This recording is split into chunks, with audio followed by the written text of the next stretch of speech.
स्वागत है मेरे YouTube चैनल पे। मैं हूं AK कश्यप। आज यूनिफाइड पेंशन स्कीम से संबंधित कुछ और बातों को इस वीडियो में जानेंगे कि यूनिफाइड पेंशन स्कीम जो 1 अप्रैल 2025 से प्रभावी है, इसको चुनने के लिए क्या कोई समय सीमा को निर्धारित कर दिया गया है? क्या इसके लिए जो एक शर्त लागू किया जा रहा है कि आपको एक टाइम ड्यूरेशन के अंतर्गत यूनिफाइड पेंशन स्कीम को ऑप्ट कर लेना है, यानी चुन लेना है। आज इस संदर्भ में बात करेंगे। साथ ही बात करेंगे इसमें जो मिलने वाला मिनिमम पेंशन है या एश्योर्ड पेंशन की जिसकी बात कर रहे हैं, उसके बारे में चर्चा करेंगे। इसमें क्या प्रोविज़न किए गए हैं, इससे भी पहले यूनिफाइड पेंशन स्कीम से संबंधित कुछ बातों पे हमने चर्चा किया था।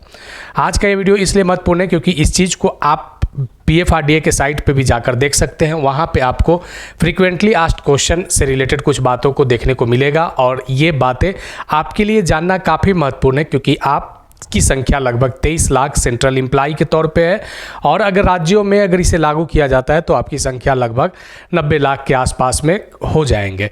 तो इतनी बड़ी संख्या में लोगों को इस चीज़ को क्लियर करना है कि NPS या UPS में कौन बेहतर है।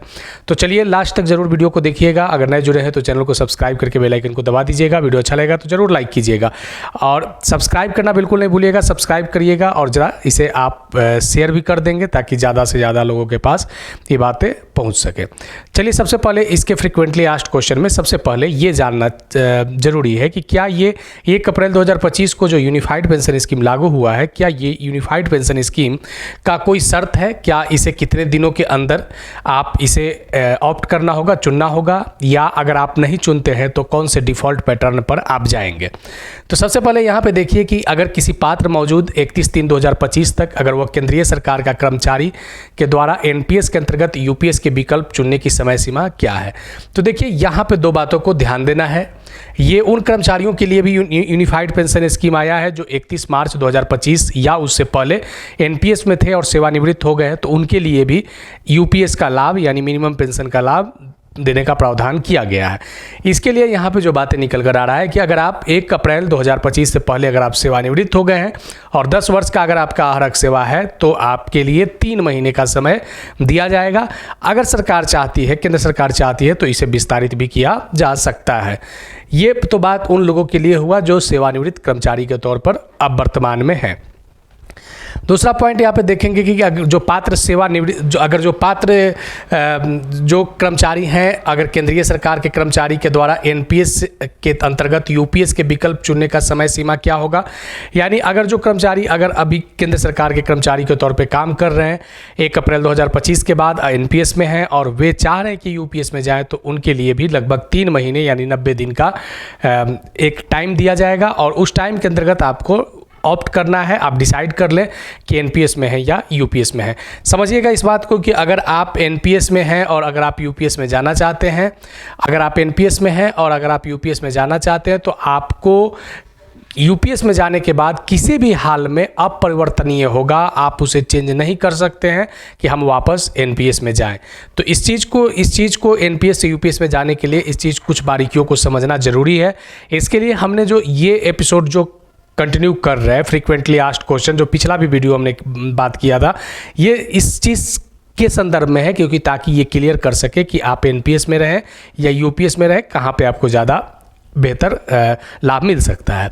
अब देखिए कि एक और बात यहाँ पे निकल कर आ रहा है कि अगर कोई NPS सब्सक्राइबर है, NPS के तहत UPS के विकल्प को चयन करने के लिए कानूनी रूप से विवाहित जीवन साथी द्वारा सेवानिवृत्ति तिथि के अनुसार समय सीमा क्या है? यदि कोई ग्राहक UPS के विकल्प के प्रयोग करने से पहले ही सेवानिवृत्त हो चुका है और उसकी मृत्यु हो गई है तो इसके भी विकल्प चुनने के लिए 90 दिन का टाइम, यहाँ पे 90 दिन का यानी 3 महीने का समय दिया गया है।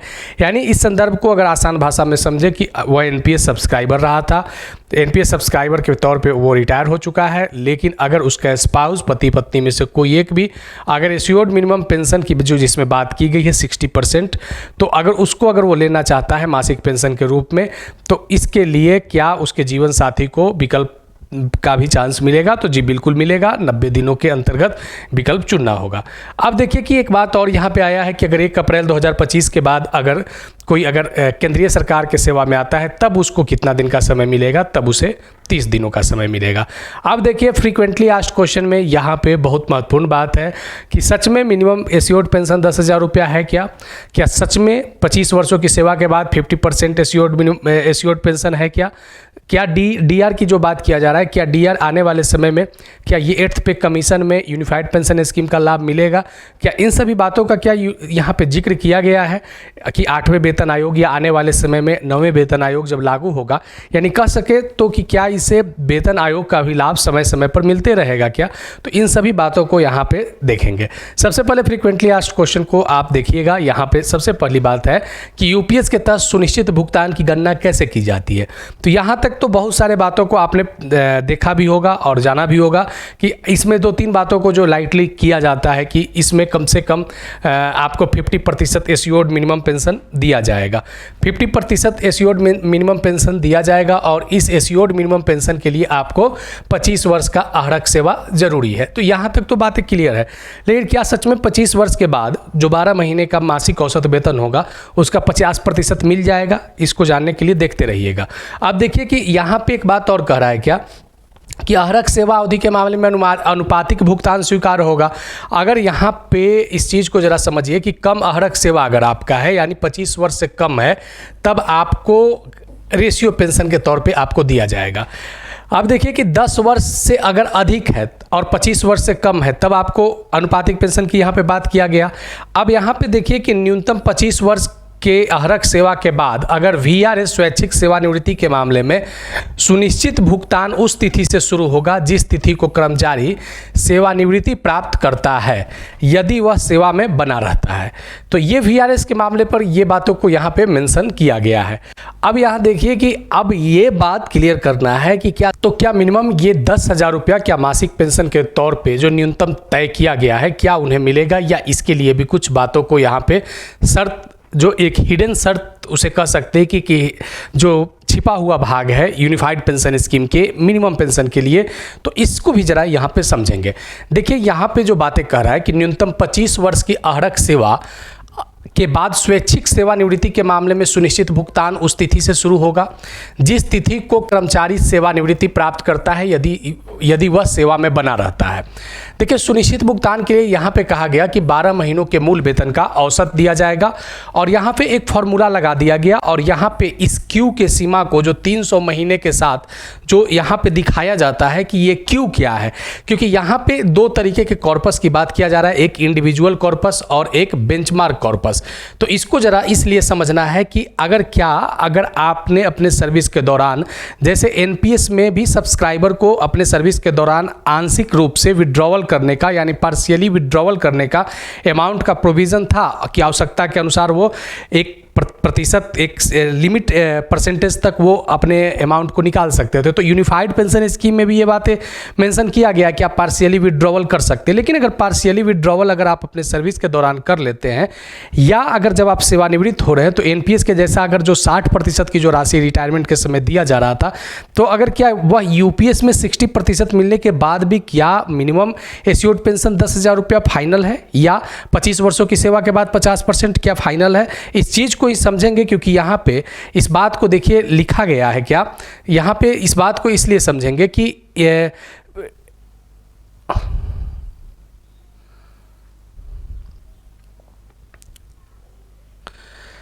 तो इस बात को इसलिए समझेंगे क्योंकि यहाँ पे 2 बातों को देखना जरूरी है। पहली बात यहाँ पे है कि अगर किसी मामले में अगर आपका जो बेंचमार्क कॉर्पस है जो तय किया जाता है एनएबी के आधार पर, अगर वह ज़्यादा भी हो जाता है तो आपका उसका लाभ नहीं मिल सकता है। जैसे यहाँ पे देखिए कि अगर 120 महीने से अगर कम है, क्योंकि बहुत सारे लोगों का एक कमेंट आता है कि अगर क्या मेरी सर्विस अगर 10 साल से कम है तो यूपीएस का लाभ मिलेगा कि नहीं मिलेगा। तो यहाँ साफ क्लियर है कि अगर 120 महीने यानी 10 वर्ष से अगर कम है तब आपको यूपीएस का लाभ प्राप्त नहीं होगा। लेकिन यहाँ पे देखिए कि 300 महीने से अधिक अगर है तो क्यू की जो सीमा भी 300 महीने ही रहेगा। अगर यहाँ पे बात करें कि अगर आपका सर्विस लेंथ अगर 300 महीने से ज़्यादा भी रहा है फिर भी आपका क्यू जो है वह 300 महीना पे रोक दिया गया है, क्योंकि यहीं से आपका कैलकुलेशन को फाइनल किया जाएगा। अब यहाँ पे देखिए कि सुनिश्चित भुगतान के लिए पी ऑफ 1/2 Q/300 का जो फॉर्मूला लगाया गया है, इसका क्या प्रभाव पड़ेगा। सबसे पहले यहाँ पे देखिए कि जो बातें मेंशन किया गया है कि यूपीएस के तहत न्यूनतम गारंटीकृत पेंशन राशि क्या है। तो ये तो 10 साल की सेवा पूरी करने के बाद प्रति 10,000 रुपया न्यूनतम गारंटीकृत पेंशन की बात किया गया है। अब क्या योग्यता सेवा में कमी के मामले में यूपीएस के तहत सुनिश्चित भुगतान कम हो जाएगा। तो यहाँ पे इसका जो बात निकल कर आ रहा है कि अगर 10 वर्ष या उससे अधिक है लेकिन 25 वर्ष से कम योग्यता है तो इस अवधि में आपका अनुपातिक भुगतान देय होगा, यानी आपको वो 50% की राशि प्राप्त नहीं होगा अगर आप 25 वर्ष से कम की सेवा अगर आपके पास आपने किया है। ये सभी बातें पीएफआरडीए के साइट पे जो आपका पीएफआरडीए जो एनपीएस और यूपीएस के फंड को रेगुलेट करता है वहाँ पे ये बातों को मेंशन किया गया है। अब देखिए कि ये सबसे महत्वपूर्ण बात है कि आप अगर सेवानिवृत्त हो रहे हैं तो आपका जो कॉर्पस 10% जो जमा था और एनपीएस का जो 14% आपका सरकारी अंशदान था, इस पर जो ब्याज था, तो जब आप सेवानिवृत्त होते थे तो 60% की राशि मिलता था और 60% राशि बनने के बाद बचे हुए 40% राशि जो एनपीएस में दिया जाता था, इसके आधार पर आपका मासिक रिटर्न के आधार पर आपका पेंशन को सुनिश्चित किया जाता था एनपीएस में। अब क्या यहाँ पे इस यूपीएस में ये जो 60% की राशि क्या अगर आप निकाल लेते हैं और या बीच में भी अगर आप पार्शियली निकालते हैं तो क्या आपको यहाँ पे जो मिनिमम की जो बात किया गया है 10,000 रुपया 10,000 रुपीज़ मासिक प्लस डीआर के साथ जो बात किया गया है या 25 वर्ष की सेवा पर जो 50% प्लस डीआर की जो बात किया गया है, तो क्या यहाँ पे इस बात से तय है कि 60% के बाद भी ये बातें सुनिश्चित रूप से लागू होंगे। तो आप इस चीज़ को ज़रा समझिएगा कि सुनिश्चित भुगतान कम हो जाएगा किस कंडीशन में, जब व्यक्तिगत कॉर्पस अधिवार्यता या स्वैच्छिक सेवानिवृत्ति के मामले में मौलिक नियम 56J के तहत सेवानिवृत्ति के तिथि पर बेंचमार्क कॉर्पस से कम है जैसा भी लागू हो। ये बेंचमार्क कॉर्पस क्या है, अभी हमने जो कहा कि जो बेंचमार्क कॉर्पस को तय किया गया है यह एक वर्चुअल कॉर्पस है। ये इसमें आपका जो पैसा जो जमा होगा यूपीएस में, जैसे 10% आप यूपीएस में आपका वेतन से कटेगा, मूल वेतन और डीए से, और सरकार यहाँ पे 18.5% देगी, टोटल 28.5%। तो ये 28% की राशि जो हुआ ये आपका हो गया इंडिविजुअल कॉर्पस। लेकिन इसमें इंडिविजुअल कॉर्पस में 8.5% की राशि जो है वह पूल कॉर्पस में चला जाएगा। तब आपका इंडिविजुअल कॉर्पस बना कितना, 20% की राशि और इस पर मिलने वाला ब्याज। तो यानी यूनिफाइड पेंशन स्कीम में आपका जो ये देख रहे हैं इंडिविजुअल कॉर्पस आईसी की जो बात किया जा रहा है यह आपका 20% आपका मासिक जो जमा हो रहा है वह, लेकिन कह रहा है कि अगर बेंचमार्क कॉर्पस, जैसे अगर बेंचमार्क कॉर्पस अगर आपका तय किया गया है 30 लाख रुपया, तब आपको हर हाल में आपका इंडिविजुअल कॉर्पस भी 30 लाख होना चाहिए। अब मानकर चलिए कि अगर बेंचमार्क कॉर्पस को तय कर दिया गया पीएफआरडीए के द्वारा कि 30 लाख है और बीच में अगर आपने 10 लाख या 5 लाख रुपए की पार्शियली विड्रॉवल कर लिया, तब बन गया आपका अमाउंट कितना, 20 लाख। तो 20 लाख रुपया अगर आपके पास है और यहाँ पे बेंचमार्क कॉर्पस 30 लाख शो कर रहा है, तो उस कंडीशन में जो आपका एश्योर्ड पेंशन है वह कम जाएगा। एकदम ये क्लियर बात है कि कम जाएगा, तब आपको 50% नहीं मिल पाएगा। यानी बेंचमार्क कॉर्पस आपका इंडिविजुअल कॉर्पस के बराबर होना चाहिए। अगर ऐसा नहीं है तो आपका मिनिमम एश्योर्ड पेंशन पर जो है वह यहाँ पे कमी देखे जा सकते हैं। ठीक है, अगर आप 60% की राशि अगर आपने निकाल लिया इंडिविजुअल कॉर्पस से और बेंचमार्क कॉर्पस अगर आपका बरकरार है, अगर यहाँ पे 40 लाख रुपया अगर आपका बेंचमार्क कॉर्पस है और यहाँ पे आपका जमा भी कॉर्पस 40 लाख रुपया हो चुका है, तब अगर आप इसमें से अगर 24 लाख रुपया अगर आप निकाल लिए तो आपका इंडिविजुअल कॉर्पस 16 लाख रुपया हुआ और बेंचमार्क कॉर्पस 40 लाख हुआ। अब आपका जो पेंशन बनेगा वो 40 लाख आपको चाहिए एश्योर्ड पाने के लिए। अगर आप पेंशन के हकदार हैं तब फिर आपको इस 16 लाख रुपए के आधार पर ही पेंशन को सुनिश्चित किया जाएगा। उस कंडीशन में जब आप सेवानिवृत्ति पर 60% की राशि निकाल लेते हैं, तब उसका जब आपका यहाँ जो एश्योर्ड पेंशन 25 वर्ष से कम है, तो जहां आपका 40 लाख पर पेंशन बनना चाहिए था, आपने 60% लिया तो अब 16 लाख पे बनेगा, तो अब आपका रेशियो पेंशन कम जाएगा। यानी उस स्थिति में जो 10,000 की जो बात किया जा रहा है कि मिनिमम एश्योर्ड पेंशन बना रहेगा, उस स्थिति में भी कम जाएगा जब आप पैसे को निकाल लेंगे, वह 10,000 से भी कम हो सकता है। अब आगे देखिए, यहाँ पे इसी बात को यहाँ पे लिखा गया है कि अंतिम निकासी व्यक्तिगत कॉर्पस के 60% से अधिक नहीं है, जैसा कि ग्राहक के द्वारा चुना गया है। अनुपातिक रूप से कम किया गया सुनिश्चित भुगतान स्वीकार्य भुगतान के रूप में दे होगा। अब आगे यहाँ पे देखिए एक और पॉइंट है, स्वीकार्य भुगतान क्या है। देखिए, अनुपातिक रूप से कम किया गया सुनिश्चित भुगतान स्वीकार्य भुगतान के रूप में दे होगा।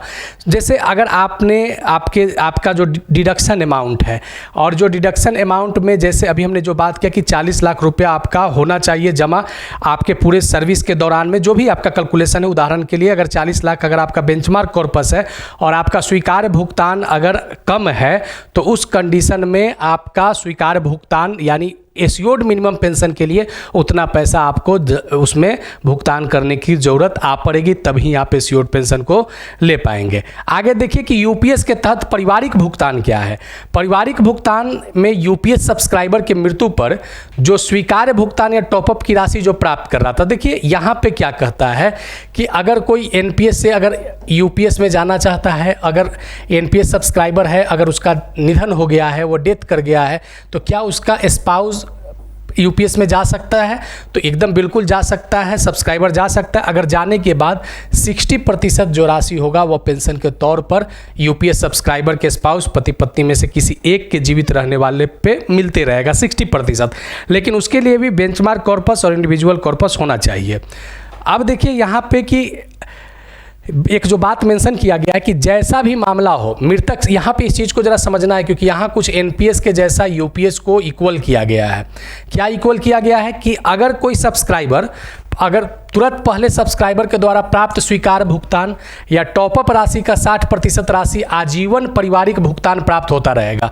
जो सब्सक्राइबर यूपीएस का लाभ प्राप्त करने के लिए पात्र थे लेकिन मृत्यु से पहले लाभ का दावा नहीं किया है, तो यानी जो 60% की राशि 60% की जो राशि एश्योर्ड पेंशन का जो स्पाउस में पति पत्नी में से जिसका बन रहा था, उसका 60% एक के मरने के बाद उसका 60% प्लस डीआर दिया जाएगा।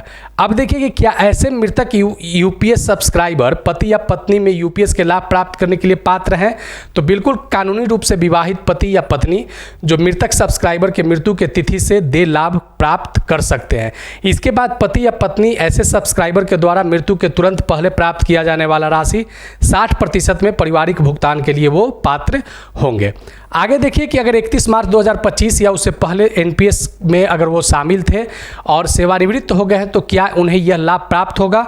तो अगर आप 31 मार्च 2025 से पहले भी अगर आप सेवानिवृत्त हो गए हैं तो आपके लिए एश्योर्ड मिनिमम पेंशन है, लेकिन इसके लिए शर्त क्या है? आपको एक मुश्त भुगतान मिलेगा।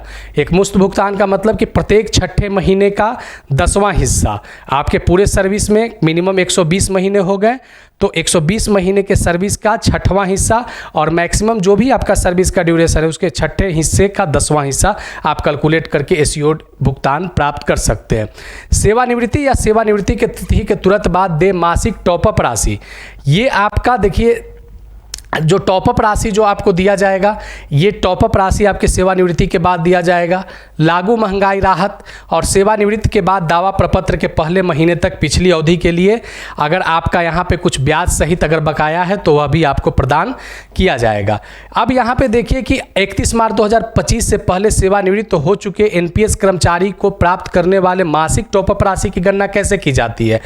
तो देखिए मासिक टॉपअप राशि जिसकी गणना स्वीकार्य भुगतान और स्वीकार्य भुगतान पर महंगाई राहत माइनस प्रतिनिधि वार्षिकी राशि, यहाँ पे ये जो टॉपअप राशि देख रहे हैं ये आपका स्वीकार्य भुगतान से संबंधित है। और स्वीकार्य भुगतान के विषय में अभी हमने जो चर्चा किया कि जो आपका बेंचमार्क कॉर्पस से अगर इंडिविजुअल कॉर्पस कम है तब वहाँ पे आपको स्वीकार्य भुगतान से का जो फॉर्मूला है वह यहाँ पे लगेगा। ये महत्वपूर्ण पार्ट है क्योंकि एनपीएस और यूपीएस को क्लियर करने के लिए आपको बहुत बारीकियों से महत्वपूर्ण विषयों को समझना जरूरी है, क्योंकि आपके पास 3 महीने के समय में, या केंद्र सरकार अगर इसे चाहे तो इसे बढ़ा भी सकती है। शुरुआती देखें तो 3 महीने का जो समय दिया जाएगा, उसके बाद आपको समय समय पर इसे विस्तारित भी किया जाएगा ताकि एनपीएस सब्सक्राइबर आसानी से यूपीएस को समझे और यूपीएस में वो जाएं या एनपीएस में रहें। इस विषय को हमने इसलिए समझाया है क्योंकि पीएफआरडीए के साइट पे फ्रीक्वेंटली आस्क्ड क्वेश्चन में इसे लाया गया है। तो अगर वीडियो अच्छा लगा है तो लाइक ज़रूर कीजिएगा, शेयर कर दीजिएगा। अगर सुझाव होगा यूपीएस एनपीएस से संबंधित तो आप कमेंट में लिखिएगा। नए जुड़े हैं तो चैनल जरूर सब्सक्राइब करके बेल आइकन को दबा दीजिएगा। मिलेंगे आगे नेक्स्ट वीडियो नेक्स्ट टॉपिक में। धन्यवाद।